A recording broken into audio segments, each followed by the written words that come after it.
अभी मैं पिछले 2-3 साल से सब्जी की खेती कर रहा हूँ। तो सब्जी की खेती के अंदर मैंने क्यों चुना, क्योंकि और जो क्रॉप होती है हमारी, उनके अंदर हमारी इनकम फिक्स होती है और सब्जी के अंदर हमारी जो खर्चे होते हैं थोड़े से ज़्यादा होते हैं, लेकिन उसमें पैदावार भी जो हमारी आती है, जो हमारे को आउटपुट मिलता है, जो हमारी इनकम होती है, वो हमारी बहुत ज़्यादा होती है।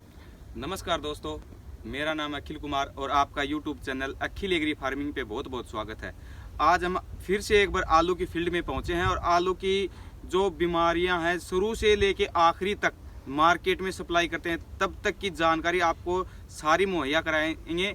यदि वीडियो आपको अच्छा लगे तो स्किप ना करें, एक एक सेकंड आपके लिए कीमती हो सकती है। जो यहाँ के अड़ोस पड़ोस के डॉक्टर भी हैं और खुद खेती भी करते हैं ताकि किसानों को पता चले और खुद दिखाते हैं एक नमूने के तौर पे कि मैं खेती करता हूं तो मेरे खेत के अंदर मैंने ये डाला तो आप भी डाल सकते हो, और हर मुमकिन जानकारी दी जाती है और ऐसी किफ़ायती जानकारी दी जाती है ताकि किसान को कॉस्ट लेना पड़े। तो सर नमस्कार। नमस्कार सर। सर अपने बारे में एक परिचय दीजिए ताकि लोग भी आपसे संपर्क कर सकें। मेरा नाम राधेश्याम शर्मा, डिस्ट्रिक्ट भिवानी, गांव मेरा असलवास डूबिया। मैं एक कंपनी में भी काम करता हूं और साथ साथ खेती भी करता हूं। खेती से हमारा परिवार काफ़ी पुराने समय से जुड़ा हुआ है। हमारा मेन जो कार्य है वो खेती का ही है और साइड बिजनेस के तौर पे मैं एज ए MNC कंपनी के अंदर काम करता हूँ। तो मेरे दोनों ही प्रोफेशन रहे हैं। मैं खेती भी उतने ही चाव से करता हूँ और उतने ही चाव से मैं मेरा जो प्रोफेशन है उस पर ध्यान देता हूँ। सर जो किसान भाई हैं एक नए किसान के तौर पे उभर के आते हैं या पहली बार खेती करते हैं तो उनको शुरू में कहाँ से बीज लें और कैसी खेत की तैयारी की जाती है? देखो, सबसे पहले किसान के पास में एक सवाल होता है कि हम किस टाइप की खेती करें।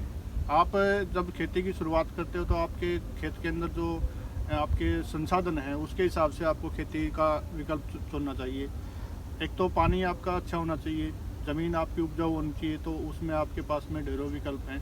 आप समय के हिसाब से जो है अपनी खेती को बदलाव में ला सकते हैं। जैसे अभी मैं पिछले 2-3 साल से सब्जी की खेती कर रहा हूँ। तो सब्जी की खेती के अंदर मैंने क्यों चुना, क्योंकि और जो क्रॉप होती है हमारी, उनके अंदर हमारी इनकम फिक्स होती है और सब्जी के अंदर हमारी जो खर्चे होते हैं थोड़े से ज़्यादा होते हैं, लेकिन उसमें पैदावार भी जो हमारी आती है, जो हमारे को आउटपुट मिलता है, जो हमारी इनकम होती है, वो हमारी बहुत ज़्यादा होती है। तो उसमें क्या होता है कि मार्केट के हिसाब से अगर हम खेती का विकल्प चुनते हैं तो सबसे पहले हमें यही चीज़ देखना होगी कि उस क्रॉप का हमारे आसपास के क्षेत्र में कितना एरिया लगा हुआ है, उसी के हिसाब से हम फिर चयन करते हैं। तो अब की बार जैसे मैंने खुद आलू लगा रखा है और पिछले 10-12 साल से मैं आलू वाले जो बिजाई के फार्मर हैं मैं उनके बीच में भी रहा हूँ। मैंने एक एक चीज़ उनकी नोटिस की है, उनसे काफ़ी कुछ सीखा भी है, उनको काफ़ी कुछ हमने जानकारी भी दी है। तो सर जो मैं पूछना चाहता हूँ, यदि आलू अपन फील्ड में डालते हैं, खेत में डाल देते हैं, तो उसके अंदर कैसी तैयारी की जाती है? आलू के जो बाहर के जो अपन बीज खरीदते हैं तो उसके बाहर के कोटिंग आती है, लेयर आती है जो फंगस की है, कोई भी लगाते हैं, तो सर आलू के कैसी तैयारी की जाती है आलू की? देखिए, सबसे पहले जो हमारा बीज है वो वायरस मुक्त होना चाहिए।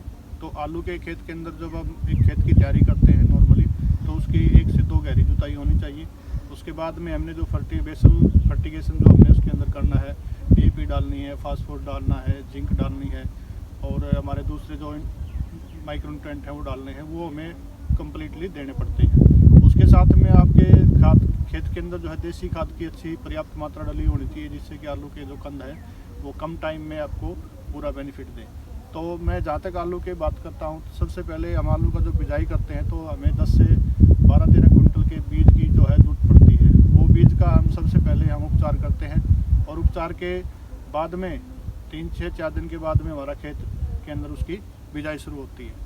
तो उसके बाद में स्टार्ट होता है कि आलू जब 10 से 15 दिन के बीच में हमारा जर्मिनेशन होना शुरू हो जाता है, तो उससे पहले हम 1 या 2 सिंचाई अपनी हल्की कर सकते हैं, जिससे बीज का जमाव अच्छा हो। तो सर जो आलू की जो फंगस से मुक्त करती हैं तो उसमें क्या क्या दवाइयाँ लगाई जाती हैं आलू की? सबसे पहले तो क्या है कि जैसे बीज को उपचार करते हैं, बीज में उपचार में हम E-स्पीड यूज़ करते हैं जो कोरोमंडल कंपनी का आता है। उसके बाद में हम जो है कुछ अलग अलग मॉलिक्यूल हैं वो इसके अंदर हम सीड ट्रीटमेंट अंदर लेते हैं। तो दूसरी जो चीज़ है कि अगर आपने बीज को उपचार सही ढंग से कर दिया तो इसमें जो काली पपड़ी की जो समस्या आती है वो आपके खेत में नहीं आएगी। और सबसे पहले ज़रूरी ये भी है कि आप जो बीज लेके आते हो उसके अंदर भी आप अपने फंगस के लेवल की जो है चेकिंग करवा सकते हैं। और जो आलू के जो सही समय होता है सर, कि एक किसान को ये भी पता होना चाहिए किस टाइम पे कौन सी क्रॉप लगाई जाए, तो आलू की जो उगाने की जो टाइम है वो कौन से महीने में लगाई जाती है? देखिए, आलू का जो मेनली टाइम होता है वो कुछ एरियो में अर्ली होता है जहाँ पे ठंड ज़्यादा गिरती है, या मतलब कुछ ठंडे जो एरिया होते हैं उनमें अक्टूबर से अपनी स्टार्ट से फर्स्ट वीक से अपनी बिजाई शुरू हो जाती है। और हमारी साइड का जो एरिया है इसमें हमारा लगभग 15 अक्टूबर के बाद बिजाई होती है। तो उसमें हम ये मानते हैं कि नवंबर के फर्स्ट वीक तक हमारे एरिया के हिसाब से बिजाई अच्छी हो जानी चाहिए। उसमें आगे 30-33 किस्म का चयन फार्मर अपनी सुविधा के हिसाब से, मार्केट के हिसाब से करता है। तो जब आलू उगता है तो उसके ऊपर फंगस आती है, तो फंगस की सर कौन सी स्प्रे की जाए जिससे वो कंट्रोल हो या ख़त्म हो सकती है? देखो, फंगस में आज के टाइम में भिन्न भिन्न कंपनियों के ब्रांड नेम जो है फार्मर यूज करता है। मोस्टली जो हम अपने खेत में डालते हैं, जैसे मैं सुमिल कंपनी में काम करता हूं तो मैं सुमिल के ही प्रोडक्ट यूज करता हूं। सबसे पहले जैसे हम एज ए फंगिसाइड यूज करते हैं तो हमारा एजोटैब आता है, हमारा मेटालिक्सिल मैंकोजेब भी आता है। हम सल्फर को जो है लिक्विड फॉर्मुलेशन में फ्लूसुल के नाम से आती है वो भी यूज़ करते हैं, और रिडोमिल भी यूज़ करते हैं, एंट्राकोल भी यूज़ करते हैं। काफ़ी ऐसे प्रोडक्ट हैं जो ब्रांड नेम है, और खाली जैसे पोलीराम है, आपका कैब्रियोटॉप है, वो चीज़ें हम काफ़ी समय से यूज़ करते आ रहे हैं। क्योंकि कोई भी प्रोडक्ट है वो सारी कंपनियां एक सेगमेंट में नहीं बना पाती, तो हमें दूसरी कंपनियों से भी ब्रांड लेने चाहिए। क्योंकि एक फार्मर की जो नीड होती है वो एक कंपनी से भी परे होती है।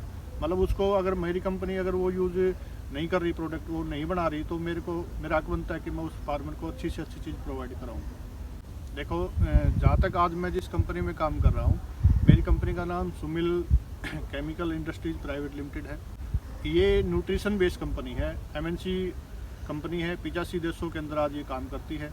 और इसके जो ब्रांडेड प्रोडक्ट हैं जैसे जिंदा है, कोसामिल DF है, फ्लोसुल है, एजोटैब है, कैडियो है, और हमारा एक नया प्रोडक्ट भी हमने लॉन्च किया अभी पीछे, जिसको ट्रायोन ZFS के नाम से जाना जाता है। ये पहला एक ऐसा सेगमेंट है जिसके अंदर हमने फिप्रोनिल ऑक्साइड जिंक और साथ में सल्फर को कम्बिनेट किया है। तो कंपनी ने ऐसे कई प्रोडक्ट तैयार किए जो कि हमारी केमिस्ट्री के अंदर सबसे ज़्यादा अहमियत रखते हैं। उसमें हमारा दानेदार जैसे WG फॉर्मुलेशन में हम क्लोरो लेके आए हैं 75% में, हमारा कलर स्मार्ट के नाम से आता है, जो वाइट करप पे और डिमक पे बहुत ज़बरदस्त इफेक्टिव है।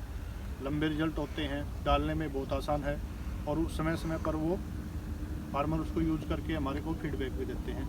फार्मर बेस पे भी उनका रिजल्ट बहुत अच्छा है। तो सर सुमिल जो कंपनी है, आप जिस कंपनी में काम करते हो, तो सर वो किसानों की किस प्रकार सहायता करती है? या तो फील्ड में जाके बताए, या फिर किसानों के पास एक एक बंदे को हायर कर देती है कि आप इस ज़िले में जाओ और किसानों की हर मुमकिन कोशिश करो, ताकि ये ना हो कि हम अपनी कंपनी का प्रचार करें, किसानों की मदद करती है? देखिए, जहाँ तक मेरा सवाल है, कई बार ऐसी चीज़ें होती हैं जो हम कंपनी लेवल से भी हटके हम बात करते हैं। क्योंकि एक ही मैंने आपको शुरुआत में बताया कि कोई भी कंपनी संपूर्ण तरह से प्रोडक्ट नहीं बनाती, लेकिन हमारी कंपनी के पास में काफ़ी अच्छी चौड़ी रेंज है। सल्फ़र के अंदर सल्फ़र जो 80% WDG फॉर्मुलेशन में होता है, उसके अंदर हम मास्टर हैं, सबसे पहले हमारी कंपनी लेके इसको आई थी। और उसके भी भिन्न भिन्न जो रूप हैं अलग अलग, जैसे केमिस्ट्री के अंदर जिंदा हमारा प्रोडक्ट है जिसके अंदर सल्फ़र और जिंक ऑक्साइड हमने मिक्स किया है, और काफ़ी बेहतरीन प्रोडक्ट है। जैसे इस खेत के अंदर हमने यूज़ किया हुआ है, आप देख भी सकते हैं, तो इस पत्तों के अंदर ज़बरदस्त चमक है, ज़बरदस्त इसके अंदर फुटाव है, और किसी भी तरह से खेत में कोई तरह का फंगस का किसी भी तरह का अटैक इसमें नहीं है। तो एक क्वालिटी वाली जो चीज़ है वो कंपनी आज किसानों को दे रही है। तो सर एक मैं दोबारा बात कर लूँ किसानों की, तो सर यदि आप आलू उगा लिया, आलू उगाने के बाद जर्मिनेट हो गया, लगभग 1 महीने 2 महीने का आ गया, तो उसके अंदर क्या बीमारियाँ आती हैं और उसकी क्या स्प्रे की जाती हैं? देखो, आलू में जो समय मौसम के हिसाब से जो है पछेत्ता और अगेता झुलसा ये मेन होता है इसके अंदर।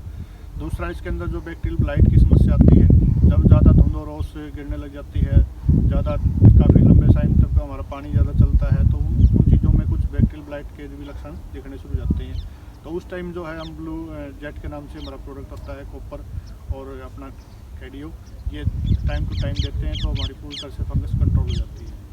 अच्छी क्वालिटी के प्रोडक्ट आपने इसमें यूज़ किए तो पैदावार भी बहुत अच्छी आती है। हमारे एरिया के अंदर जो 150 से 200 क्विंटल के बीच में हमारी पैदावार रहती है। जो मैं आपकी एक बात बहुत अच्छी लगी, सल्फर की जो 80% में आती है, जो मैं खुद किसान हूँ और मेरे आप स्क्रीन पे देख सकते हैं कि मैं खुद सल्फर की स्प्रे चने के अंदर भी करता हूँ और मैंने चप्पल को दोबारा का उसके अंदर भी करता हूँ, ताकि सल्फर का काम क्या होता है, शरीर पेड़ के अंदर इतनी गर्मी बना सकती है कि बर्फ को मेंटेन करे, बर्फ को जो ठंड है उसको कम कर सके, ताकि अपने किसान को नुकसान कम हो। मैं आपको बताता हूँ कि जैसे फसल के अंदर हम न्यूट्रिशन प्रोडक्ट डालते हैं, जैसे मैंने बताया कि 80% सेगमेंट में हमारा कोसा मिल DF के नाम से आता है। उसका जो माइक्रोन साइज है वो बहुत ही लाजवाब है। कम माइक्रोन साइज होने के कारण क्या है कि फसल उसको जल्दी ग्रहण करती है। सरसों में डालते हैं तो तेल की कंटेंट बढ़ाती है, गेहूँ में डालते हैं तो पौधे का जो विकास होता है वो जल्दी होता है, ठंड की वजह से रुकता नहीं है पौधा। आलू के अंदर क्या चमक भी बनती है, पौधे की सर्दी से सुरक्षा होती है और ब्लाइट को भी काफ़ी हद तक आने से रोकता है। क्यों, इसीलिए मैं किसान भाइयों से ये चीज़ कहना चाहूँगा कि क्वालिटी प्रोडक्ट के लिए आप अपनी जो फसल है उसके अंदर सारे माइक्रोन्यूट्रेंट और मेजर जो न्यूट्रीमेंट होते हैं वो समय समय पर डालें, जिससे कि पैदावार भी अच्छी आए, गुणवत्ता भी अच्छी मिले और आपको बाज़ार भाव भी अच्छे मिले। तो मैं किसान भाइयों से कह दूं, मैं इतने किसानों से मिलता हूं और भगवान करे मैं ऐसे किसानों से मिल सकूं। इन्होंने अपनी कंपनी का प्रचार नहीं किया, इन्होंने ये कहा कि मैं किसानों की हर प्रकार मुमकिन कोशिश करना चाहता हूं। ज़रूरी नहीं कि हमारी कंपनी सब प्रोडक्ट बनाए, मैं उनको हर प्रोडक्ट बताता हूं कि वो कहीं से भी लोग कहीं भी यूज करो, लेकिन ये प्रोडक्ट वहीं काम आते हैं। तो इन्होंने सबसे अच्छी काम में आने वाली चीज़ बताई है। हमारा एक मकसद रहता है भी किसान के पास अगर हम जाते हैं तो ज़रूरी नहीं कि किसान के पास में हम उससे कंपनी से रिलेटेड ही बात करें, क्योंकि कई चीज़ें ऐसी होती हैं जो हम नहीं दे पाते, लेकिन वो दूसरी चीज़ कंपनियों के पास में या किसी और के पास में अवेलेबल होती हैं। तो और फार्मर को अगर उस चीज़ की ज़रूरत है तो वो हम उसको अच्छी क्वालिटी वाली जो चीज़ है वही रेफ़र करते हैं कि भी आप इस चीज़ का यूज़ करोगे तो आपकी खेत की जो क्वालिटी है, फसल की जो क्वालिटी है वो और भी निखर जाएगी। तो हमारा एक मकसद रहता है कि खेती के साथ साथ जो खेती व्यवसाय से जो फार्मर हमारे साथ जुड़े हैं उनके अंदर भी हमारी एक ऐसी छवि होनी चाहिए कि हम एक कंपनी के प्रोडक्ट को जो है इतना वो ना करें जो कि एक यूनिवर्सल चीज़ को स्वीकार करने वाला मेथड हमारा होना चाहिए। हम ये चाहते हैं भी किसान को किसी न किसी रूप से हमारे से फ़ायदा होना चाहिए। वो हमारी कंपनी लेवल पे भी हो सकता है, हमारे दूसरे रूप में भी हो सकता है। हम उसकी गाइडेंस अगर टाइम टू टाइम उसके फील्ड चेक करते हैं तो उसको एक गाइडेंस भी मिलती है, और गाइडेंस का मकसद ये होता है कि वो अच्छे से अपनी फसल को सिरे तक ले जा सके। तो सर, आप जो सब्जियां उगाते हैं तो पिछले कितने वर्षों से आप सब्जियां उगाते हैं? देखिए, मैं ज़्यादा टाइम अपनी खेती को नहीं दे पाता, तो मैंने अभी 3 साल से ही वेजिटेबल का काम शुरू किया है। इससे पहले भी 1-2 बार मैं बीच में जो है टमाटर की खेती अपनी कर चुका हूँ और काफ़ी मेरे को प्रॉफिट भी उस चीज़ से हुआ था। तो मेरे जो खेत है उसके अंदर पानी की थोड़ी सी नमकीन स्टेज है, तो उसके करके कुछ सब्जियां मेरे खेत में नहीं हो पाती। बाकी जो सब्जी मेरे खेत में होती है मैं उसको करता हूँ। लेकिन मेरे संपर्क में जो है लगभग 500 एकड़ के ऐसे किसान हैं जो सब्जी से किसी न किसी रूप से जुड़े हुए हैं। वो टमाटर के भी हैं, मिर्च के भी हैं, और दूसरी जो क्रॉप है हमारे एरिया के अंदर जैसे चप्पल कद्दू आ गया, हमारा हरी मिर्च आ गया, गन्ना आ गया और तरबूज की खेती आ गई। इस तरह की जो सब्जियां होती हैं उनके अंदर हम इन्वॉल्व हैं। यदि आप, मैं सभी किसानों से एक बात दोबारा हर वीडियो में कहता हूँ, यदि आपको कोई समस्या है, आपको पता ना चले, तो कमेंट बॉक्स में कमेंट करें। कमेंट बॉक्स के कोई पैसे नहीं लगते, एक आपकी जानकारी बढ़ाने के लिए कमेंट बॉक्स तैयार किया हुआ है। तो कमेंट बॉक्स में करें, ताकि आपको कोई बीमारी, कोई सोल्यूशन चाहिए तो आप हमें बता सकें, हम भी ऐसे अनुभवी किसानों के पास पहुंच सकें और आपको ऐसी जानकारी दे सकें ताकि आपको भविष्य में काम आ सके। यदि आपको वीडियो अच्छा लगे तो लाइक कीजिए, कमेंट कीजिए, सब्सक्राइब कीजिए, बेल आइकन पे प्रेस कीजिए, ताकि आने वाली हर वीडियो की नोटिफिकेशन आपको जल्द से जल्द मिल सके। ऐसे ही जुड़े रहें, ऐसे ही प्यार हमें देते रहें। आपसे ये पूछना चाहता हूँ कि आप किसानों को क्या सीख देना चाहते हो ताकि वो भी फार्मिंग के अंदर वेजिटेबल उगाएं, सब्जियां उगाएं? देखो, किसान के अंदर सबसे पहले तो है ना सीखने का जज्बा होना चाहिए। कोई भी जो किसान है ये नहीं कि आज किसी क्रॉप का ज़्यादा भाव है तो मैं उसके पीछे लग जाऊं और वो भाव मेरे को मिल जाए। आपको अपने क्षेत्र के जो जिस क्षेत्र में आप काम करते हैं उसका आपको एक मास्टर बनना पड़ेगा, और वो मास्टरशिप तब आएगी जब आप 3 से 4 साल लगातार उस चीज़ को करोगे, उसके अनुभव से गुजरोगे, तब आपको वो चीज़ें मिलेंगी। हमारा जो अनुभव है हम आप तक बिल्कुल शेयर करते रहेंगे। आप हमारा नंबर जो है नोट कर सकते हैं, 98 132 055 03। राधेश्याम शर्मा नाम मेरा। और मेरा फेसबुक पे भी यही नाम है, इस पर भी आप सर्च कर सकते हो। और जैसा कि भाई साहब ने बताया कि चैनल के माध्यम से अगर हमारी जानकारी आप तक अच्छी पहुंची हो तो आप उसके लिए हमारे चैनल को सब्सक्राइब करें। कमेंट बॉक्स में हमें उस चीज़ का हिंट दें कि हमें आपकी ये चीज़ अच्छी लगी और दूसरी अच्छी चीज़ें और जानने की हमारी इच्छा रही। समय समय पर हम जो है किसानों के बीच ऐसे ही अलग अलग स्टेज के अंदर जो है क्रॉप होंगी उनमें हम मिलते रहेंगे आपसे। और किसानों को ये कहना चाहूँगा कि जिस भी आप काम को करते हो सबसे पहले तो हमारा मन ये होना चाहिए कि हम उस चीज़ को अपने लिए कर रहे हैं, हमारे भविष्य के लिए कर रहे हैं। और भविष्य तभी बनता है जब आप वर्तमान के अंदर अच्छी सोच, अच्छा मोटिवेशन और अपने फसल के प्रति जो है प्यार और खुद के प्रति प्यार करोगे। क्योंकि जब तक आप किसी चीज़ से प्यार नहीं करते तब तक वो चीज़ आपको बेनिफिट भी नहीं देगी। हमारे अंदर जो नेगेटिविटी होती है हमें उसको दूर करना है। और जो दुनिया कहती है कि आपसे ये नहीं होगा, हमने दुनिया को वही करके दिखाना है। जय हिंद, जय किसान, जय भारत। यदि आप राधे श्याम सर से बात करना चाहें 24 आवर, इनसे कभी भी कोई सलाह लेना चाहें तो डिस्क्रिप्शन में और स्क्रीन के ऊपर आपको नंबर मिलेंगे। आप कभी भी फ़ोन कर सकते हैं और सलाह ले सकते हैं। ये आपको मुमकिन कोशिश होगी कि आपको ये सलाह दें। और शायद लगभग हरियाणा के पास कोई भी ऐसा गांव नहीं बचा जहां पर ये नहीं पहुंचे, और शायद पहुंच के हर किसान को जानकारी देते हैं, सहूलियत देते हैं और उनको आगे बढ़ने का एक हौसला जगाते हैं।